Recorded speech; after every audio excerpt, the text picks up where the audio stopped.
Hey Spartans, welcome to Spartan TV. We are welcoming our very own Coach Columbo for Coach's Corner. Thank you for being here today. We just wanted to ask you a few things about the season. Okay, it's great to be here. It's a pleasure to share some of the things that we're doing with our team, with Spartan Nation, and we're looking forward to having a nice relationship moving forward with all this. How has the season been so far? Can you give us a brief recap? Yeah, I mean it's been successful. I mean we've had 3 games and we've won all 3 very handily.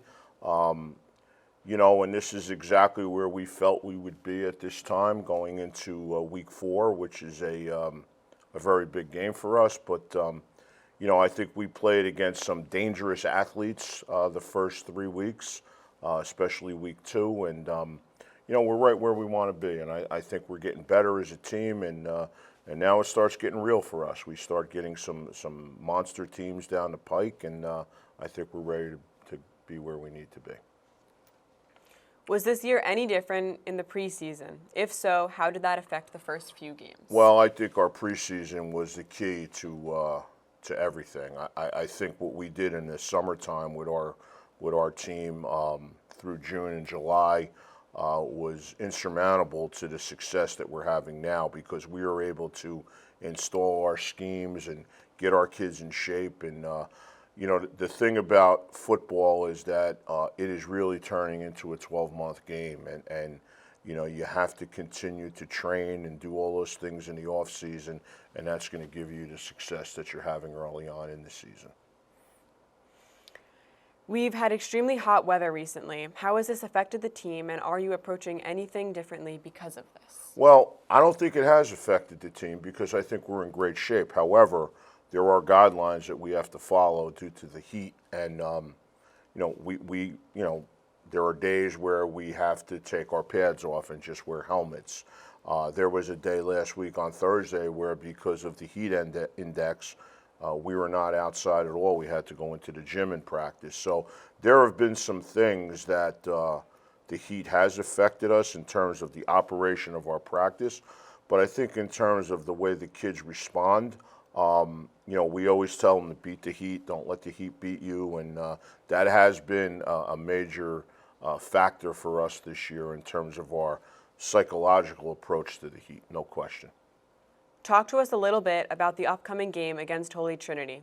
Are we doing anything different to prepare based on the last time we played them? No, we're not doing anything different. We're going to continue to do what we do, and that's play great defense, and that's run the football. We have a tremendous offensive line. We have a tremendous quarterback, and what that does for us offensively is we're able to loosen defenses up because of the threat of throwing it, and that's making our run game that much more effective. Holy Trinity is a quality opponent. They're 2-0. Obviously, they're the number 2 ranked state team in New York State right now. They do have some tremendous athletes. They beat us last year at Rutgers Stadium in a thriller in overtime, a game that we felt we should have won and could have won but did not win. So there's a little bit of a bitter taste in our mouth with Holy Trinity right now, and I feel that we have a great opportunity to go play a great game against a quality opponent. How much was the team impacted by the seniors who graduated in June? Yeah, I mean, we lost some great seniors, there's no question. 6 of them are playing football in college, and that was a concern. How are we going to replace certain kids in certain spots? And obviously, the ones that come to mind right away are Cam, Chadwick, and Martin, and Jaden Wooten, and Will Grabko, Jackson Roberts. All those guys were tremendous players for us. But we have done some great things to fill in the spots that those kids were, and I think overall we're more of a complete team, based on the kids we have filling in. And you're always going to lose seniors. You're always going to be impacted by those great players, but great programs just continue to move on, and I think that's what we've done right now. Are there any freshmen that stand out? I mean, there's a great freshman class. We're always going to try to bring in kids that are, tremendous players, good athletes. It's very difficult for a freshman to play on a varsity level. I don't care what sport it is, but football probably more than any because of the physicality and the nature of it. Obviously last year we had the freshman quarterback, and now this year we do have a freshman that's played our first 3 games for us. His name is Jamir Black, and he's our second leading tackler right now. And there are some other freshmen that are in the mix that I think that are going to do really well for us. But those guys usually are a couple of years out from being impact kids. So we're always going to look to bring in good ones, but the least amount of freshmen we have to play, the better off we are, no question. Could you walk us through a practice? Yeah, I mean, we practice as hard as any team around, there's no doubt. Our practices are choreographed and scripted down to the minute. We move, we don't stand around. We try to get on and off the field as quickly as possible. We usually don't linger. Everything's compartmentalized into offense, defense, kicking game.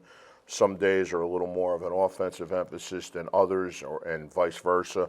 And we try to split the week up and make sure this week we play on Saturday, so obviously we get an extra day, which helps us in mapping out the week's practice schedules. But practice is always the most important thing for us. We are a practice football team, and I think the way we practice is a tremendous conditioner, and it keeps our kids sharp and mentally focused each and every week. And lastly, walk us through a typical game day. What does it look like for you, the coaches, and the team? Well, game day is a long day. Now, we have not had a true full day of school yet and then played a game. For example, our first 2 games, we weren't even in school yet. Last week, we had a half a day, so it becomes a long day. But typically what we're going to do is we're going to feed our kids, whether we're on the road or home. Our parents do a tremendous job, feeding us chicken parm, macaroni, all that stuff. It's really nice. And then if we're home, we will have our meetings, offense, defense, kicking game, and then we'll get on a bus and we'll go over to Torpy, and we'll start our pregame usually at 5:50, and we'll get off the field by 6:30, and then we're ready for a 7 o'clock kickoff. When it's a road game, obviously we have to impact that with travel time. Fortunately, we have 7 home games this year.